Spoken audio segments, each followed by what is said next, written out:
चलो, तो कल एक क्वेश्चन दिया था करने के लिए। क्वेश्चन नंबर क्या था? थीटा बराबर T4 प्लस 4T³ प्लस, अगर इसको हम डिफरेंशिएट कर देते हैं टाइम के रिस्पेक्ट में तो क्या मिलेगा? ओमेगा।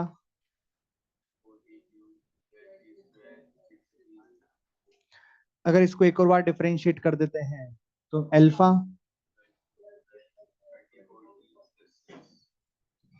अब फर्स्ट क्वेश्चन क्या कहा गया है? Tangential acceleration. तो पहले अल्फा निकालना पड़ेगा। कहाँ पे? टी बराबर 1 पे। 12 प्लस 24 प्लस 6, और रेडियस कितना है? तो ए बराबर अल्फा आर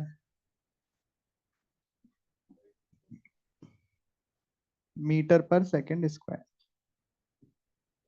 ये तो हो गया फर्स्ट क्वेश्चन। फिर सेकंड क्वेश्चन में क्या पूछा है? एवरेज एंगुलर एक्सेलरेशन का फॉर्मूला क्या होता है? Omega final minus omega initial upon time. Omega final का क्या मतलब है? तो उन्होंने 0 से 1, तो ओमेगा फाइनल का मतलब हो गया टी बराबर 1 पर ओमेगा। अब यहाँ पे ढूंढो ओमेगा का, ओमेगा की इक्वेशन, ओमेगा का फंक्शन। ओमेगा का फंक्शन ये है, तो इसमें वैल्यू डालनी।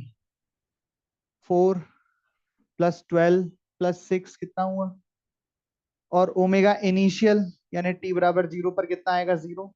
अब उसका वैल्यू एंगुलर एक्सीलरेशन, मतलब सॉरी, फॉर्मूले में वैल्यू पुट करेंगे। ओमेगा फाइनल 22 माइनस 0/1, तो 22 रेडियन पर सेकेंड स्क्वायर। या लिख लो,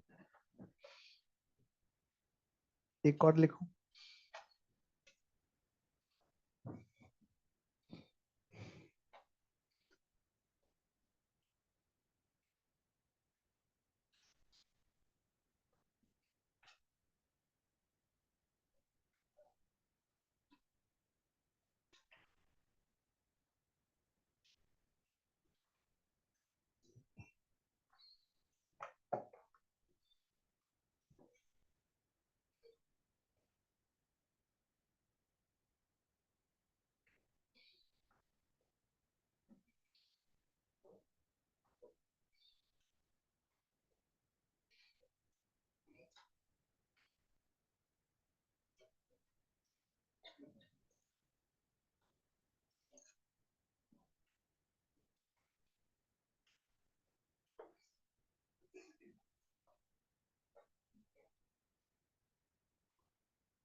चलो नेक्स्ट क्वेश्चन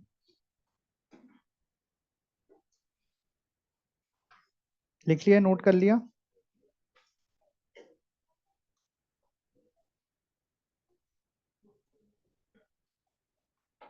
लिखो, the ratio of angular speed of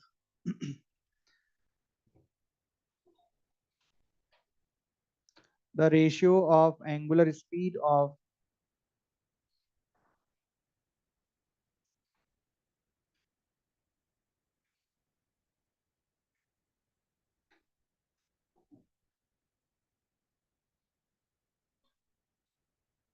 लिखा सेकेंड्स हैंड, घड़ी की बात हो रही है, seconds hand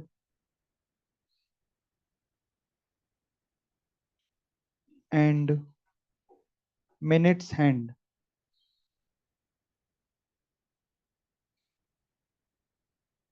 of a watch is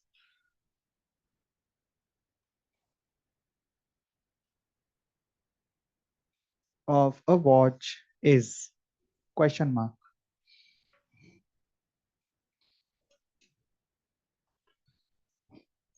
करो।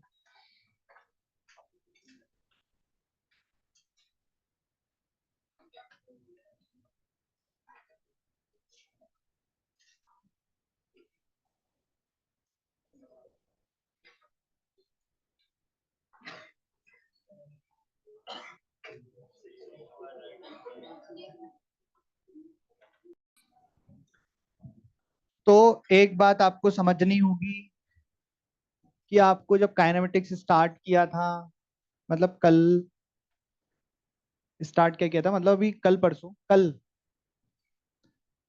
तीन टाइप के बातें बताई थी। तीन टाइप हो सकते हैं क्वेश्चन के। टाइप वन जिसमें क्या हो, alpha zero, alpha constant, alpha variable. तो ये जो क्लॉक वाला क्वेश्चन है, इनमें से कौन सा वाला है? कांस्टेंट वाला नहीं है, वेरिएबल नहीं है, अल्फा जीरो। क्यों? अल्फा कांस्टेंट तुम कह रहे हो, अल्फा कांस्टेंट का मतलब समझते हो क्या होता है? एंगुलर वेलोसिटी लगातार या तो बढ़ती जाएगी या कम होती जाएगी। मतलब सुबह उठे तो पहला घंटा बड़ा लंबा, फिर अगला छोटा, क्योंकि घड़ी तेज घूम रही है ना। जैसे जैसे आगे बढ़ते जाओगे, स्पीड बढ़ती जाएगी सुई के घूमने की, एंगुलर वेलोसिटी बढ़ते जाएगी, क्योंकि आप बोल रहे हो अल्फा कांस्टेंट। ऐसा होएगा क्या? तो तुम अल्फा कांस्टेंट क्यों बोल रहे हो? तो ये एग्जांपल होगा यूनिफॉर्म सर्कुलर मोशन का। क्लॉक का मोशन किसका मोशन कैसा होगा? यूनिफॉर्म। क्या होता है यूनिफॉर्म सर्कुलर मोशन? लिखा था कल कि नहीं लिखा था? लिख लिया था ना। तो पंखे का घूमना, क्लॉक का घूमना, अर्थ का घूमना, ये सब क्या है? Uniform circular motion. देखो टाइप वन के ऊपर लिखा था क्या? Uniform circular motion.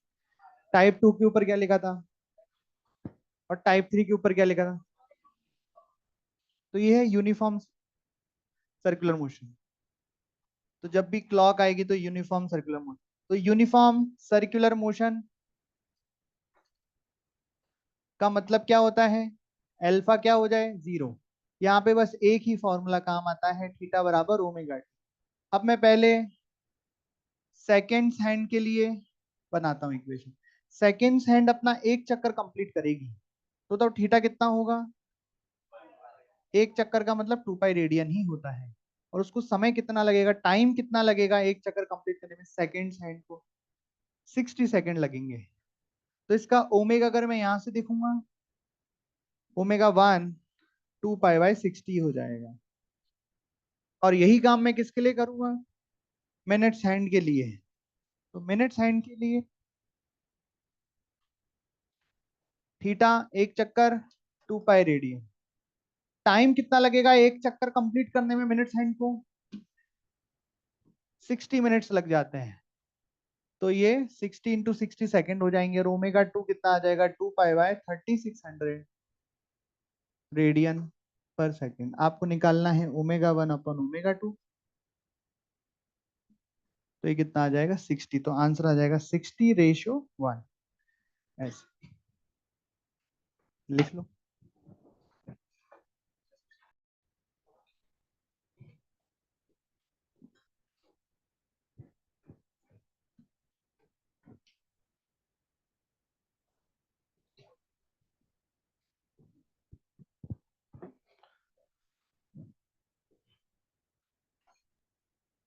अब आगे चलते हैं।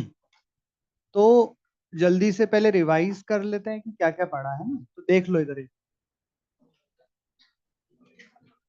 तुम भी रिवाइज करके आए होंगे वैसे तो, पर एक बार और कर लो। वेलोसिटी दो तरह की हो गई अपने पास। एक पार्टिकल जो सर्कुलर मोशन में है उसके पास दो तरह की वेलोसिटी होती है। एक तो एंगुलर वेलोसिटी, जिसको अपन ओमेगा, अरे ये डायग्राम देख। जैसे मान लो ये पार्टिकल है, ये ऐसे ओमेगा से घूम रहा है पार्टिकल, तो इसके पास एक वेलोसिटी वी भी है।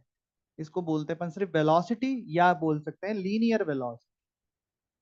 बाकी तो वेलोसिटी। और इन दोनों के बीच में रिलेशन भी हमें पता है, v बराबर ओमेगा आर। और वेक्टर का relation omega vector cross R vector. और ये तो चलो ठीक है, note number one. Note number two क्या है?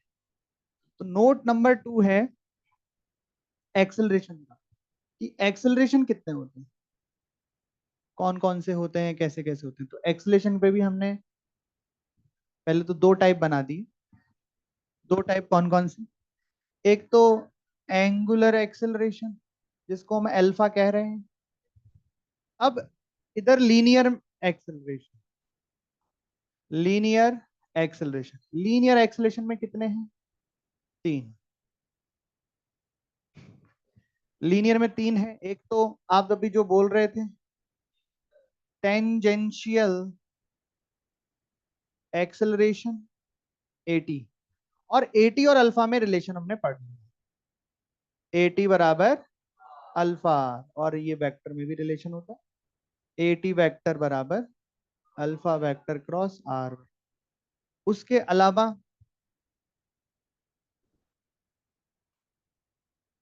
सेंट्रीपिटल एक्सेलरेशन, जिसका सिंबल हम एसी और एआर, एआर मतलब रेडियल एक्सेलरेशन में लिखते हैं।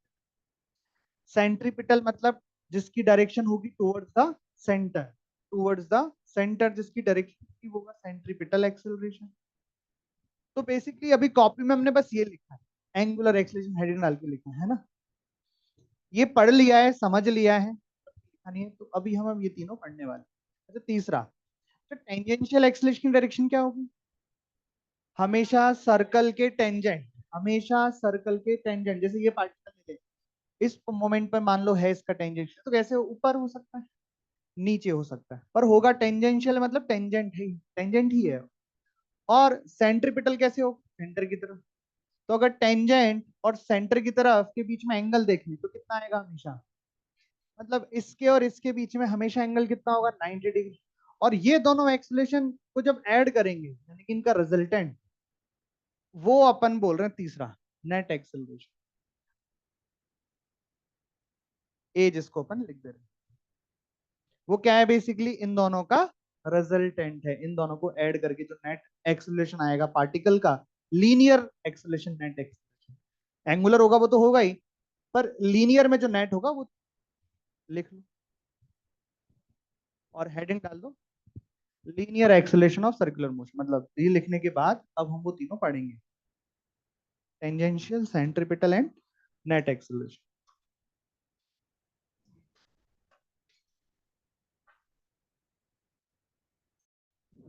हेडिंग डालिए, एक्सेलरेशंस of circular motion.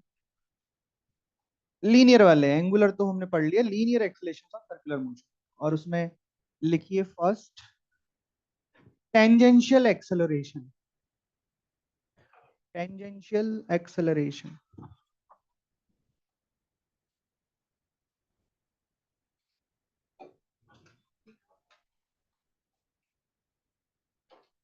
Tangential acceleration almost almost हमने पढ़ लिया है, हमें आता है, मतलब सब कुछ इसके बारे में लिख लेते हैं बस, क्या है ये।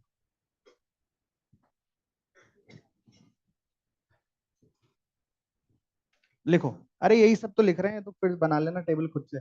देखो टेंजेंशियल एक्सेलरेशन में फर्स्ट पॉइंट लिखेंगे, पॉइंट्स में लिखेंगे, फर्स्ट पॉइंट लिखेंगे कि डायरेक्शन ऑफ एटी, जल्दी लिखो, डायरेक्शन ऑफ एटी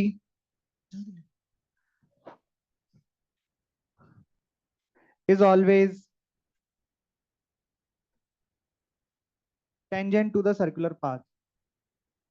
अरे direction of AT is always tangent to the circular path. कोई दिक्कत इसमें? अरे इस पॉइंट में किसी को कोई डाउट है क्या? एटी की डायरेक्शन हमेशा सर्कुलर पाथ के टेंजेंशियल डायरेक्शन में ही होगी। दूसरा पॉइंट लिखे, अच्छा वेलोसिटी भी हमेशा टेंजेंशियल होगी और एक्सेलरेशन भी हमेशा टेंजेंशियल है जिधर भी होगा। तो जब कोई एक्सेलरेशन इस तरीके से होता है कि उसकी डायरेक्शन वेलोसिटी के अलोंग होती है या उसके उसके अपोजिट होती है, या तो अलोंग द वेलोसिटी या उसके अपोजिट टू द वेलोसिटी, तो वो वेलोसिटी के मैग्नीट्यूड को चेंज कर सकता है, केवल मैग्नीट्यूड को ही चेंज कर सकता है। ये बात समझना। क्या? हाँ, समझ गए, तो इसको लिख भी लेते हैं कि eighty changes only, AT changes only, AT changes only magnitude of velocity, AT changes only, next point है ना, AT changes only magnitude of velocity, magnitude of velocity को ब्रैकेट में स्पीड लिख दो, स्पीड होती है ना मैग्नीट्यूड ऑफ वेलोसिटी। अरे क्या होती है? स्पीड होती है, magnitude of speed, magnitude of velocity bracket में स्पीड।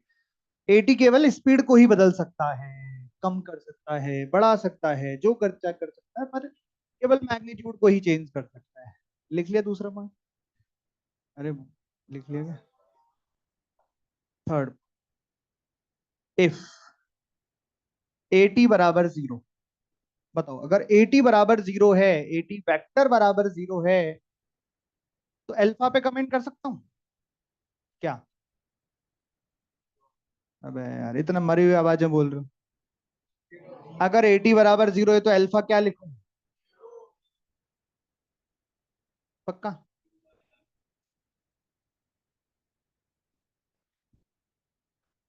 अरे सही बोल रहे हो, जीरो पर थोड़ा तो हिम्मत से, थोड़ा तो ऐसा बोलो कि हाँ भाई कि हमें पता है कि हम क्या बोल रहे हैं। एटी बराबर अल्फा होता है। अगर एटी जीरो होगा तो अल्फा क्या होगा? जीरो ही तो होगा। अब वेक्टर में अगर जीरो है तो जीरो ही हुआ, वो तो है ही नहीं। और अगर ऐसा है, इसका मतलब कैसा मोशन हो गया? Uniform circular motion. तो अगर किसी सर्कुलर मोशन में एटी नहीं है, तो क्या वो सर्कुलर मोशन नहीं होगा? क्या पार्टिकल सर्कल में नहीं घूमेगा? अरे घूमेगा, पर यूनिफॉर्म सर्कुलर मोशन में घूमेगा, मतलब कांस्टेंट ओमेगा से घूमेगा। ठीक है, ये चेंज करता है वेलोसिटी को, यही नहीं है तो मतलब चेंज नहीं होगी स्पीड। ये किसको चेंज करता है? मैग्नीट्यूड ऑफ वेलोसिटी, यानी स्पीड को चेंज करता है। ये नहीं होगा तो स्पीड चेंज नहीं होगी, जो स्पीड है उसी स्पीड से घूमता रहेगा। समझ गए? ये लिख लिया, बस यही है। एटी इतना ही है। और कुछ बातें क्या एटी में? नहीं और कोई बात। हेडिंग डालो, सेंट्रीपिटल, दूसरा दूसरा एक्सेलरेशन, सेंट्रीपिटल एक्सेलरेशन या रेडियल एक्सेलरेशन, दोनों नाम है। सेंट्रीपिटल एक्सेलरेशन, रेडियल एक्सेलरेशन, दोनों नाम है। Centripetal acceleration, radial acceleration.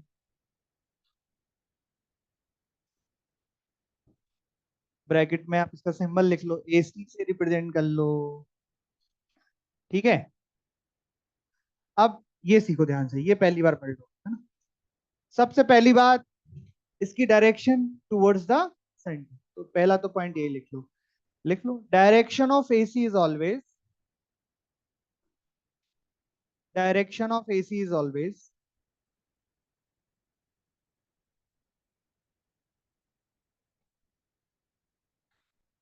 Towards the centre. Direction of AC is always towards the centre. और चाहो तो दूसरे शब्दों में लिख लो कि always perpendicular to the velocity. क्योंकि समझ में आई बात? यही, अगर सर्कल में कोई चीज टुवर्ड्स द सेंटर है तो टेंजेंट के तो परपेंडिकुलर ही होगी ना, और वेलोसिटी हमेशा टेंजेंशियल होती है ना। दूसरे शब्दों में लिख लो, या ये भी लिख लो कि दूसरी सेकंड पॉइंट में लिख लो कि always direction of AC is always perpendicular to the velocity vector. लिखा समझने के लिए, बाकी तो आपने लिख लिया। कुल मिला के टुवर्ड्स द सेंटर इसकी डायरेक्शन है। अब इधर देखो और फिर लिखना, एसी के बारे में कुछ बात। उससे पहले हम बात करते हैं यूनिफॉर्म सर्कुलर मोशन के बारे में, जो कि आपको पता है। मैं तो आपको जो पता है वही पूछूंगा और उससे कुछ चीज आपको बताऊंगा कि देखो क्या हुआ है। तो मान लीजिए एक पार्टिकल सर्कल पे घूम रहा है, और ये क्या है? ओमेगा उसकी एंगुलर वेलोसिटी, ऐसे ऐसे तो वी किधर हो जाएगा? ऊपर। मैं कह रहा हूं ये कैसा मोशन है? Uniform circular motion. और मैं उसके बारे में सारी बातें आपसे पूछ, यूनिफॉर्म सर्कुलर मोशन में क्या होता है, क्या तो कांस्टेंट होता है, क्या वेरिएबल होता है, क्या जीरो होता है, ये आपको बताना है। रिवाइज करना है, पता तो है, देखते हैं। तो सबसे पहले मैं स्टार्ट करता हूं अल्फा वेक्टर से। Very good. अल्फा के मैग्नीट्यूड के बारे में, ठीक है, एटी वेक्टर, एटी का मैग्नीट्यूड, यहां तक किसी को कोई दिक्कत? यूनिफॉर्म सर्कुलर मोशन का मतलब है ये सारी चीजें जीरो होनी चाहिए। ठीक, आगे आते हैं, omega vector constant, magnitude of omega vector constant. Omega vector इसलिए कांस्टेंट क्योंकि वेक्टर मतलब मैग्नीट्यूड एंड डायरेक्शन, तो डायरेक्शन कांस्टेंट है ना। अगर पार्टिकल एंटी क्लॉकवाइज घूम रहा है तो हमेशा एंटी क्लॉकवाइज घूमता ही जाएगा, घूमता ही जाएगा, रोकेगा कौन? कुछ नहीं कर सकता, कोई रोकने वाला है। और मैग्नीट्यूड इसलिए कांस्टेंट है, कोई इसकी मैग्नीट्यूड को चेंज करने वाला नहीं है। मैग्नीट्यूड कौन चेंज करता है? एंगुलर एक्सेलरेशन, वो है ही नहीं। ठीक है भाई, नेक्स्ट, वेलोसिटी वेक्टर,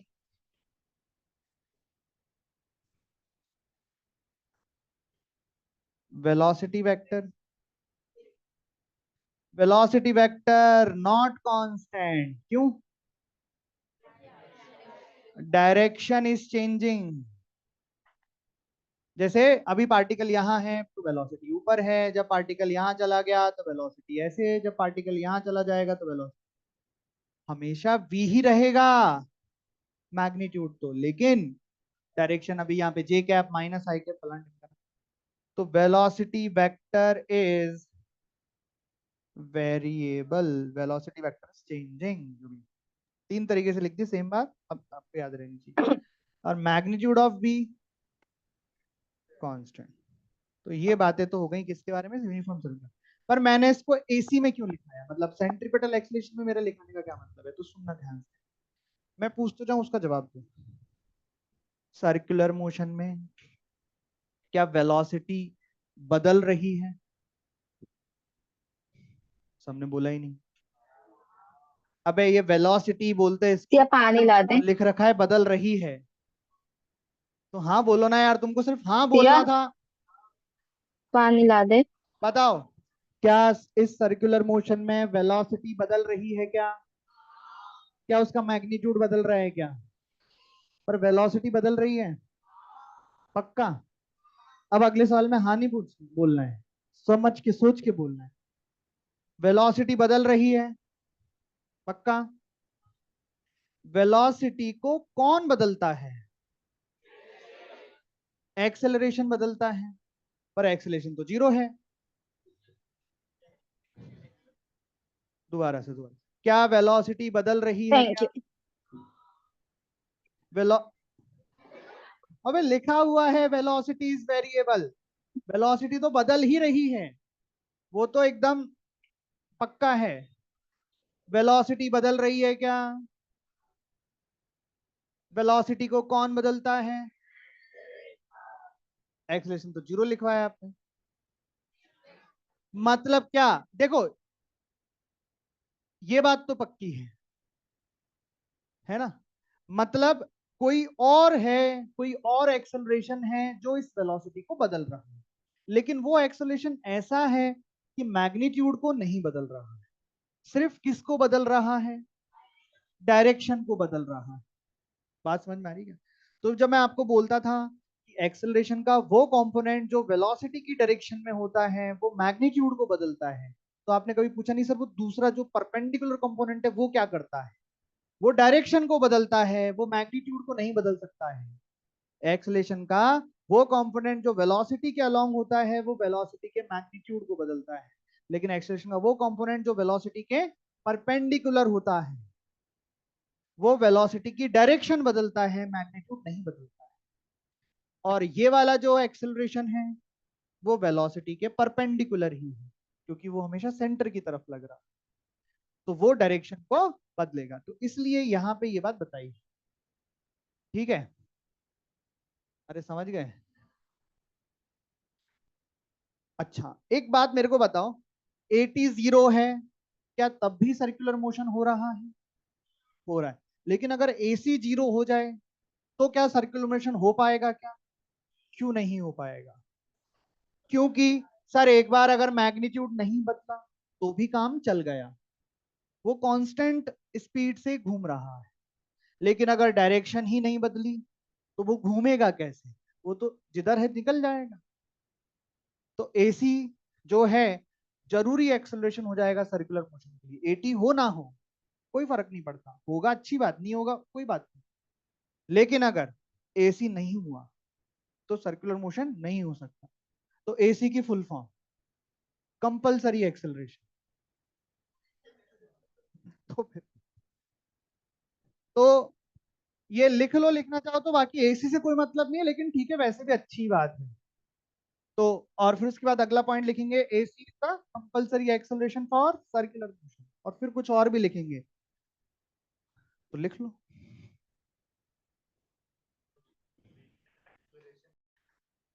तो जो नेक्स्ट पॉइंट है उसमें लिखिए, AC is the compulsory acceleration for circular motion. लिखो, AC is the compulsory acceleration for the circular motion. Hmm?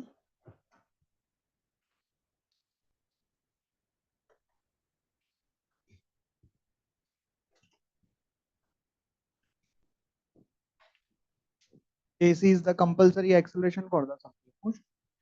लिखो जल्दी, लिख लिया क्या? AC changes only, AC changes only direction of velocity. Next point, next point. AC changes only direction of velocity. ठीक है, AC केवल direction को बदलेगा, मैग्नीट्यूड को नहीं बदलेगा। किसके? Velocity. AC changes only direction of velocity। फिर नेक्स्ट पॉइंट में लिखेंगे, सर्कल बनाते हुए लिखेंगे कि मान लो ये पार्टिकल ऐसे ओमेगा से घूम रहा है और इसकी वेलोसिटी है v। फिर ये घूमते घूमते यहाँ पहुंच गया, यहाँ पहुंच गया। तो इन अलग अलग पोजीशंस में इसके पास एसी होगा। कैसे होगा? जब यहाँ पे है तो एसी कैसे होगा? Towards the centre. जब यहाँ पे तो एसी कैसे होगा? Towards the centre. यहाँ पे तो कैसे होगा? Towards the centre. हमेशा एसी टूवर्ड्स द सेंटर होता है, ठीक है क्या? और एसी का magnitude, magnitude of AC is equal to V square upon R. V भी मैग्नीट्यूड है। तो अब देखो, अगर यूनिफॉर्म सर्कुलर मोशन है तो हर पॉइंट पर वी का मैग्नीट्यूड सेम ही आएगा, तो एसी का मैग्नीट्यूड भी सेम आएगा। हाँ, डायरेक्शन बदलते जाएगी, एक बार डायरेक्शन ऐसे फिर ऐसे फिर ऐसे, डायरेक्शन बदलते जाएगी लेकिन मैग्नीट्यूड सेम आएगा। लेकिन अगर नॉन यूनिफॉर्म सर्कुलर मोशन है तो वी भी चेंज होता जाएगा, तो हर पॉइंट पर एसी भी बदलता जाएगा। आपको ये इक्वेशन हर पॉइंट के लिए सही है, मतलब इस पॉइंट के लिए आपको एसी निकालना है तो एसी की वेलोसिटी चाहिए, यहाँ पे निकालना है तो यहाँ पे क्या स्पीड होगी वही चाहिए, ऐसा। और अगर v को रख देंगे ओमेगा आर, तो क्या बन जाएगा? Omega square R square, omega square R. तो ऐसे करके एसी के दो फॉर्मूले मैग्नीट्यूड निकाल लेंगे, ये भी लिख। तो ऐसे करके आपका एसी हो जाता है। और फिर तीसरा एक्सेलरेशन, एक्सेलरेशन वैसे वो नेट है, पर पूछा हुआ ऐसे ही जाएगा, फाइंड एक्सेलरेशन। अगर ऐसे पूछा जाए कि फाइंड एक्सेलरेशन, तो आपके मन में एक सवाल उठेगा, कौन सा वाला? तो आप बोलोगे क्या टेंजेंशियल पूछा है? नहीं, एक्सेलरेशन पूछा है। टेंजेंशियल पूछना होता तो ऐसा बोलता ना, फाइंड टेंजेंशियल एक्सेलरेशन। अरे हाँ कि ना? फाइंड एक्सेलरेशन का मतलब क्या होगा? Net acceleration.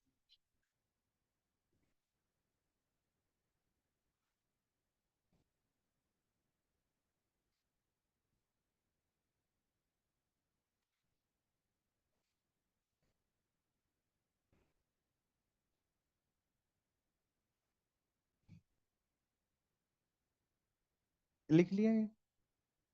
तो फिर हेडिंग डाल लो थर्ड, एक्सेलरेशन या नेट एक्सेलरेशन, जो ठीक है।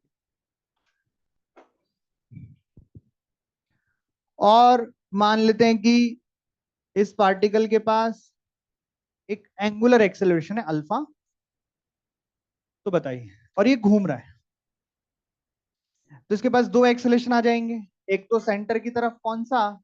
एसी, सेंट्रीपिटल, और एक टेंजेंट। देखो अल्फा ऐसा है ना, तो ऊपर 80। और इन दोनों का जो रिजल्टेंट होगा वो किधर आएगा, इनके बीच में कहीं आएगा, ये हो जाएगा ए। ये एंगल अगर हम थीटा बोलते तो ये थीटा हम बचपन से निकाल, कितना, टेन थीटा बराबर, और अगर किसी सवाल में ये थीटा बोल ले तो घबराना नहीं, 80/AC हो जाएगा। अरे हाँ कि ना।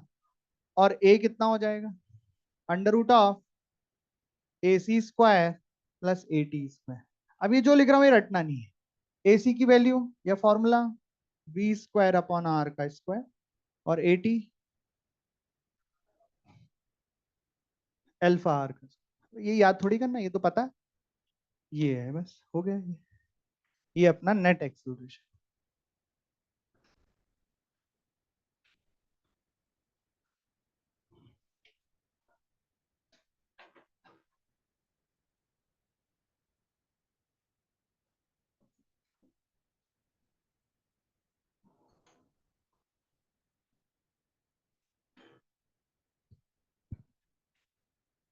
नोट डाल के दो नोट में लिख लो कि ये दोनों जो लिखे हैं वो क्या सेम बात है कि अलग बात है, और अलग बात है तो क्या है, इसका क्या मतलब है और इसका क्या मतलब है।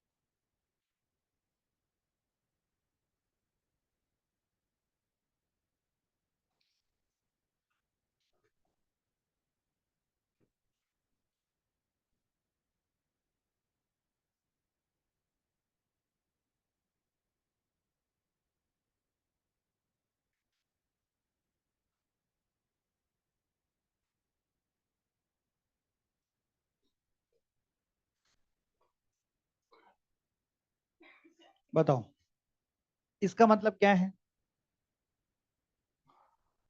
ये बी वेक्टर का मैग्नीट्यूड मतलब स्पीड का रेट ऑफ, तो ये तो हो गया rate of change of speed.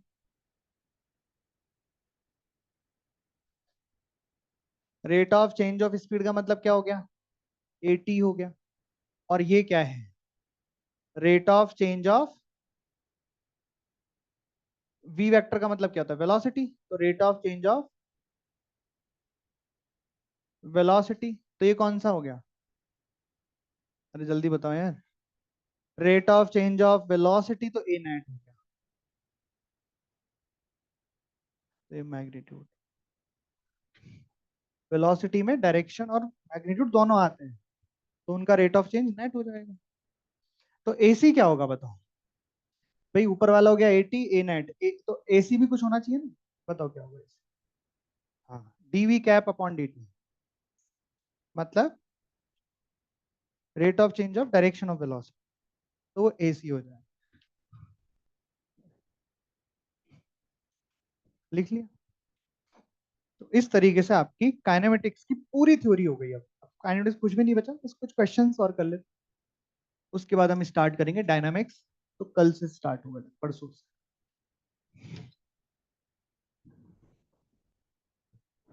लिखो question,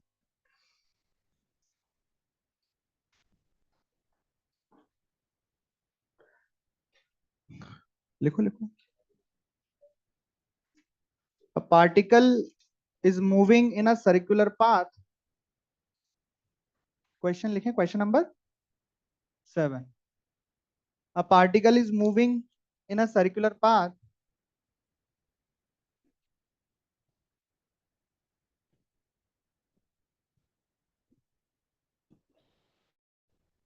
a particle is moving in a circular path, and and its speed is given as, its speed is given as 2t square meter per second.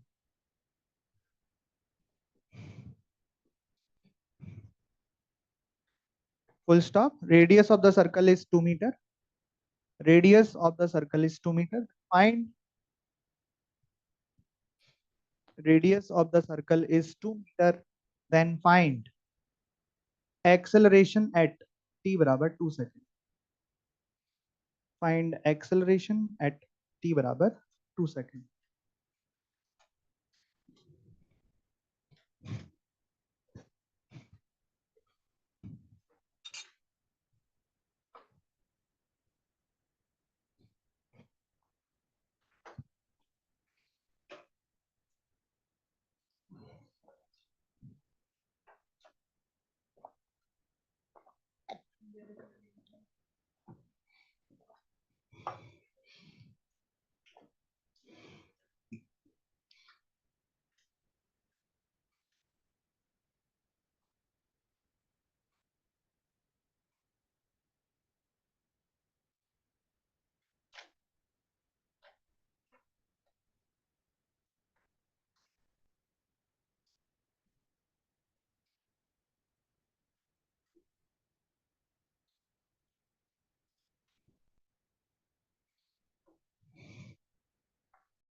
क्या कौन सा acceleration निकालना है? अगर ए पूछा है अपने मन से कोई सा भी निकाल दो। अच्छा नहीं, ऐसे नहीं होता। बोले सर एक्सेलरेशन पूछा तो अपने मन से कोई सा भी निकाल दो। नहीं, तुमने जिस हिसाब से आंसर दी तो ऐसे ही लग रहा है कि सबने अपने मन से निकाल दिए हैं। देखते हैं सॉल्यूशन, देखते हैं। आओ इधर देखें तो क्या पूछा है एक्सेलरेशन, तो एक्सेलरेशन क्या होएगा? AT² plus AC²। ठीक है, तो सबसे पहले हम AT निकाल लेते हैं। तो AT क्या होता है? देखो dv/dt, rate of change of speed. तो स्पीड दे रखी है क्या? तो इसको अगर डिफरेंशिएट कर दूं तो AT आ जाएगा। और AT कितना आ जाएगा? 4t आ जाएगा। लेकिन हमें AT कब चाहिए? t बराबर 2 सेकेंड पर चाहिए। तो 4 × 2 कितना हो जाएगा? तो ये तो कौन सा एक्सेलरेशन हो गया? AT। लेकिन अब AC भी निकालेंगे। और AC का फॉर्मूला क्या है?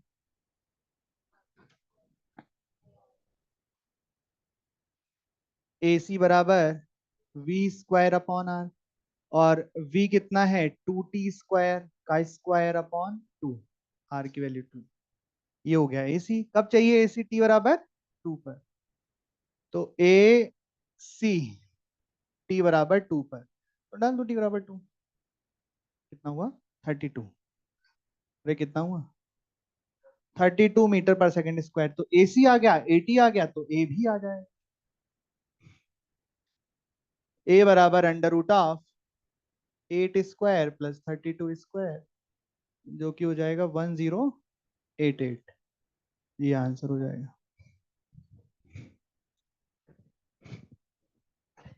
ठीक है, आसान नहीं है? आसानी तो है। जल्दी बताओ।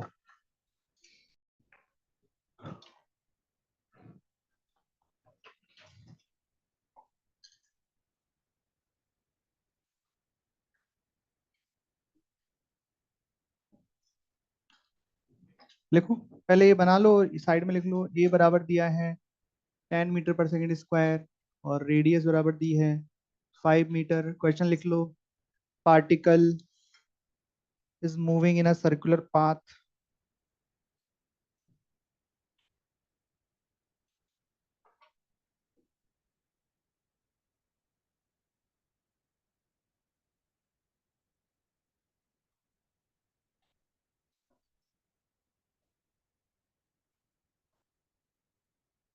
Particle is moving in a circular path. Find speed at this instant. Find speed at given instant. ये जो गिवन इंस्टेंट है इस पर पार्टिकल की स्पीड बतानी है।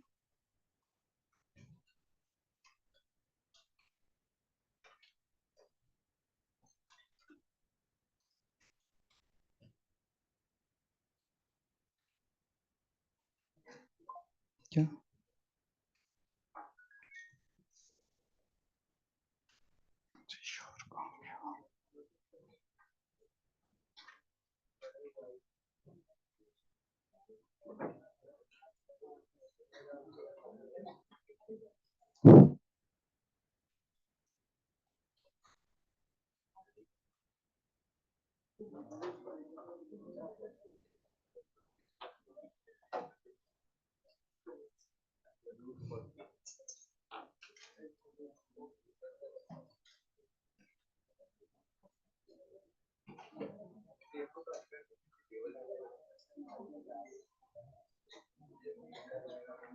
तो इधर देखेंगे और सोचेंगे कि कैसे करें।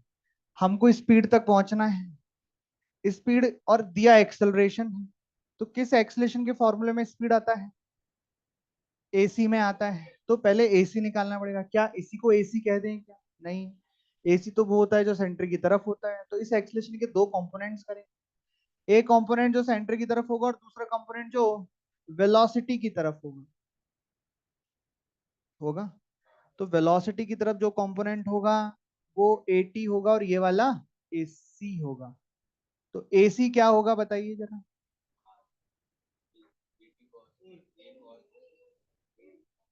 एसी हो जाएगा 10 cos 37 और 10 cos 37 हो जाएगा 8। अगर एसी 8 आ गया तो हम जानते हैं एसी बराबर होता है V² अपॉन R। एसी 8 है, V²/5, तो V बराबर √40 आ गया। तो इस मोमेंट पर, इस इंस्टेंट पर इसकी स्पीड होगी इतनी, ये आंसर होगा। और 80 अगर पूछा जाए तो ये वाला कंपोनेंट 6 आ जाएगा, 680 हो जाएगा। बस इतनी लिख लो।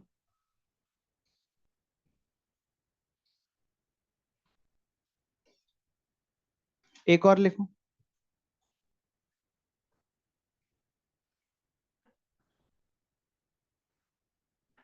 यही लिख लो। A particle is moving in a circular path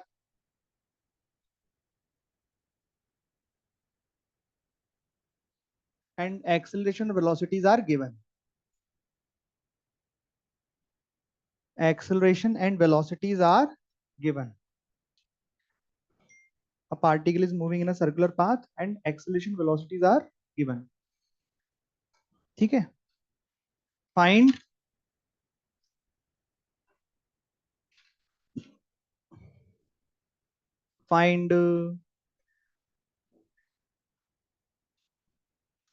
tangential acceleration and centripetal acceleration.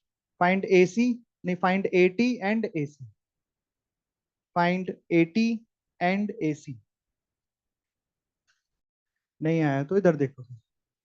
तो अगर A वेक्टर दे रखा है और B वेक्टर दे रखा है और हमसे पूछा है कि बताइए AC क्या होगा, AT क्या होगा, तो जो कि हमको पता है कि एक्सेलरेशन का वो कंपोनेंट जो वेलोसिटी की डायरेक्शन में होता है वो तो AT होता है, और वेलोसिटी, सॉरी, एक्सेलरेशन का वो कंपोनेंट जो वेलोसिटी की डायरेक्शन में होता है वो AT होता है, और जो परपेंडिकुलर होता है वो AC होता है। तो मतलब ऐसा कि ये V है और ये A है, A का ये वाला कंपोनेंट चाहिए तो क्या होगा, A cos थीटा। और A cos थीटा हमने बहुत पहले, जमानों पहले सीखा था, A vector dot B vector upon magnitude of B। तो ए का वो कंपोनेंट जो वेलोसिटी के अलोंग होगा वो तो क्या होगा, एटी। तो ये एटी आ गया। ए डॉट बी करो, 2+1 √2, तो कितना आ गया, 3 √2। ये तो एटी आ ये तो एटी आ गया। अब एसी कैसे निकालो, इसका परपेंडिकुलर कंपोनेंट ढूंढो।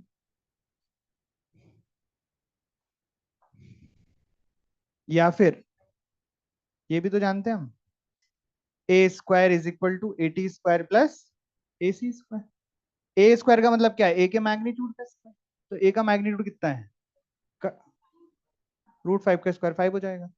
80² कितना हो जाएगा, तो यहां से AC² आ जाएगा।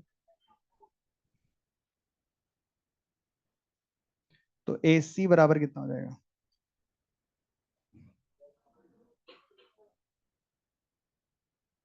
ये AC हो गया और ये AT हो गया। लिख लो।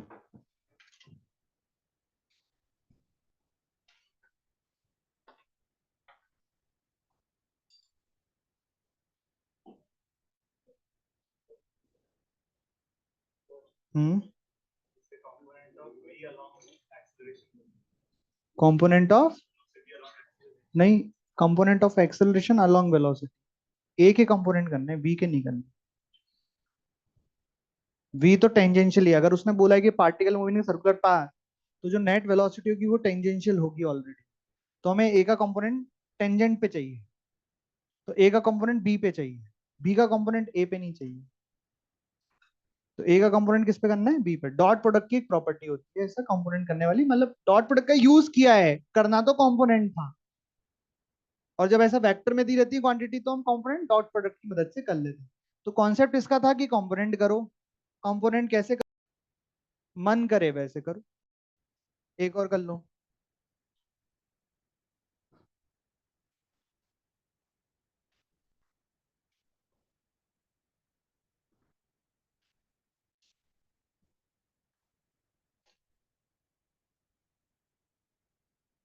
वैसे तो इसका जैसा एक करा दिया, तो इसमें हेल्प मिल जानी चाहिए, पर देखते हैं कितनी हेल्प ले पाते हो।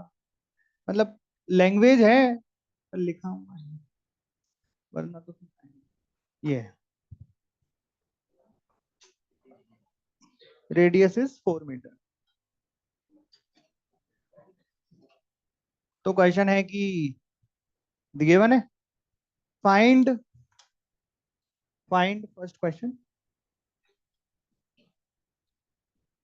Find rate of change of speed, find rate of change of speed. तो क्वेश्चन क्या समझ में आया? क्वेश्चन क्या है कि एक पार्टिकल ऐसे घूम रहा है जिसकी स्पीड करेगी 20 मीटर पर सेकेंड, एक्सेलरेशन नहीं पता कि कितना है, पर यह दिया है कि उसका यहां से एंगल 37 डिग्री है, ठीक है क्या, और रेडियस 4 मीटर दी हुई है। पूछा क्या है, rate of change of speed, इसका मतलब आपसे 80 पूछा है। तो अब 80 निकालना है तो क्या करें, पहले v दे रखा है, r दे रखा है, तो ac निकाल लें क्या। ac बराबर V square upon R, v कितना है 20 का स्क्वायर अपॉन 4, तो ac बराबर कितना आया 100 मीटर पर सेकेंड। अब हम एक बात ये जानते हैं कि a का वो कंपोनेंट जो सेंटर की तरफ होता है वो ac होता है, तो अगर a का वो कंपोनेंट जो इधर होगा यानी कि a cos 37 ac होना चाहिए, तो a बराबर कितना, a cos 37 मतलब 4, हाँ 4/5 = 100, तो a बराबर कितना आ गया 125 मीटर पर सेकेंड स्क्वायर। a निकालना है क्या, 80 निकालना है, तो 80 क्या हो जाएगा, a का वो कंपोनेंट जो,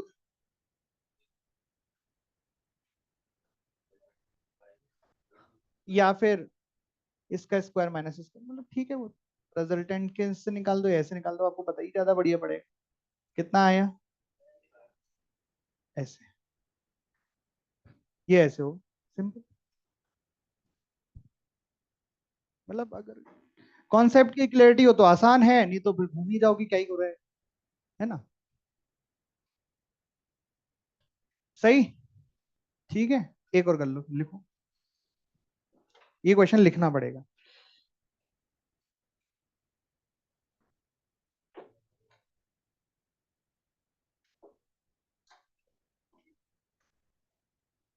लिखो अ पार्टिकल, ये नोट कर रहे हैं क्या, जल्दी करो, कल के लिए आपका होमवर्क रहेगा beginner box 1 of circular motion complete. 10 ही क्वेश्चन है वैसे तो एचसीवी फ्रिक्शन तो कर ही ली होगी, अब एचसीवी सर्कुलर मोशन स्टार्ट कर सकते हो। क्वेश्चन नंबर आपको दे देते हैं 1 से 10। ये मान के चल रहे हैं कि एनएलएम फ्रिक्शन तो आपने कर ही ली है। चलो क्वेश्चन लिखिए, अ particle is moving on a circle, a particle is moving on a circle,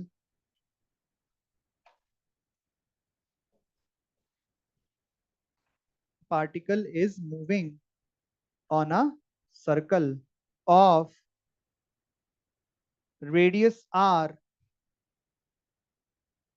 with velocity v naught,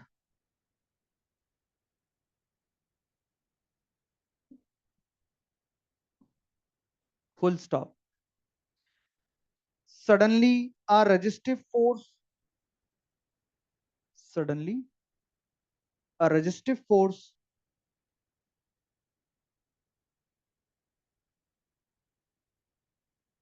starts acting on the particle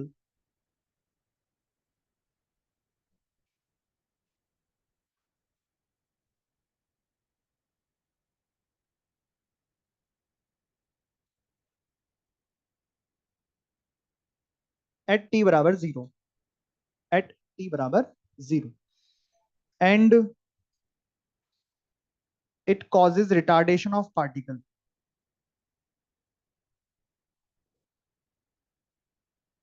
Full stop. If the magnitude of tangential retardation, if magnitude of tangential retardation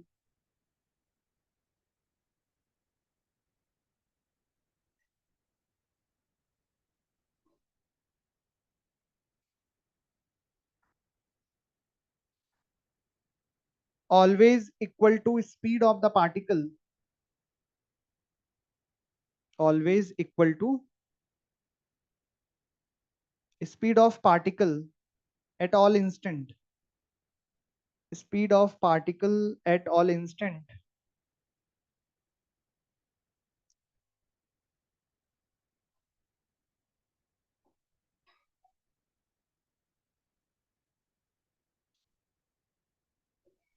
find AC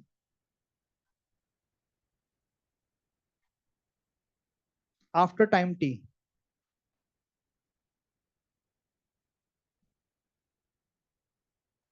Find AC after time t.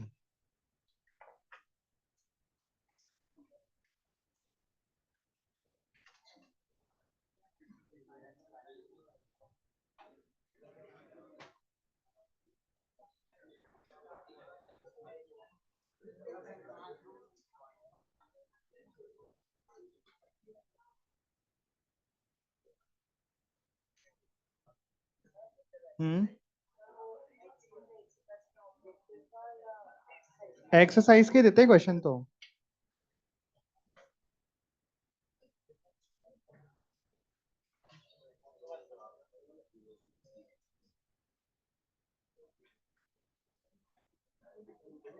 बोलो करो।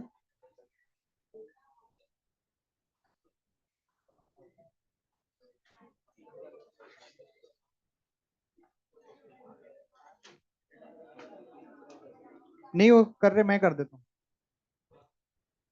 हाँ, इधर देख लो तुम।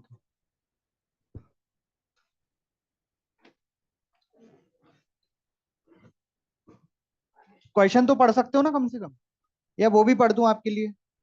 वो भी पढ़ देते, क्वेश्चन भी मत पढ़ो तुम। तो क्वेश्चन में लिखा हुआ है कि एक पार्टिकल वी नॉट स्पीड से एक सर्कल पर घूम रहा है, मजे से था, कोई दिक्कत नहीं थी, वी नॉट से वो घूम रहा था। पर अचानक से एक रजिस्टिव फोर्स लगने लगा टी बराबर 0 पर। रजिस्टिव फोर्स का मतलब है एक ऐसा फोर्स जो उसको रोक रहा है, और वो एक टेंजेंशियल रिटार्डेशन प्रोवाइड कर रहा है, वो भी दिया हुआ है।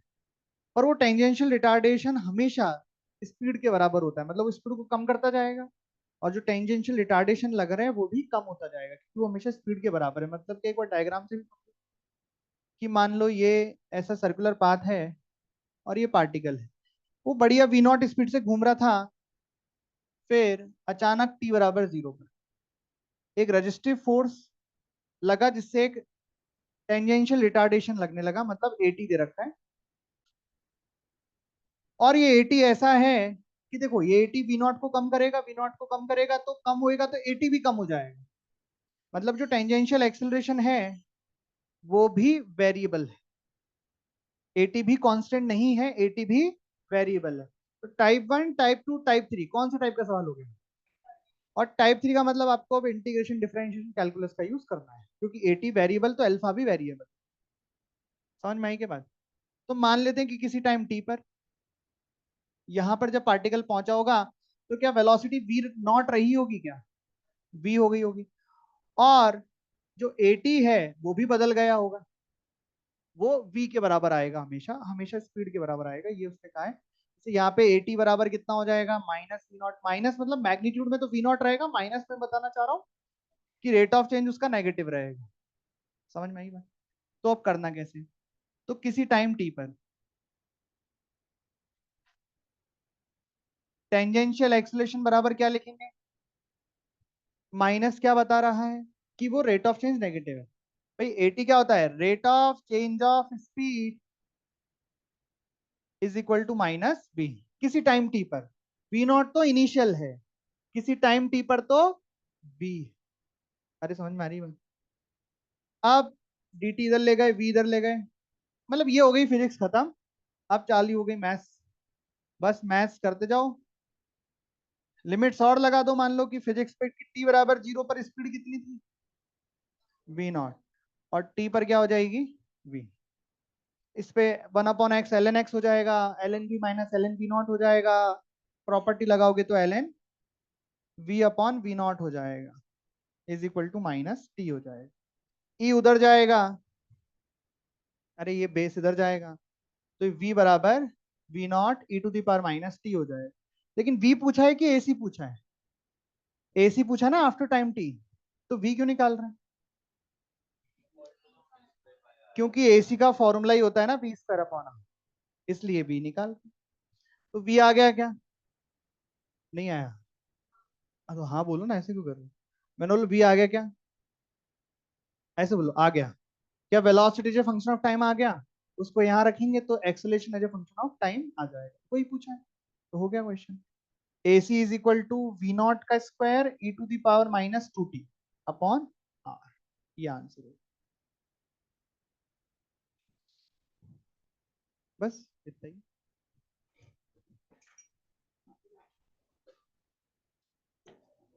तो फिर अगली क्लास में हम डायनेमिक्स स्टार्ट करेंगे।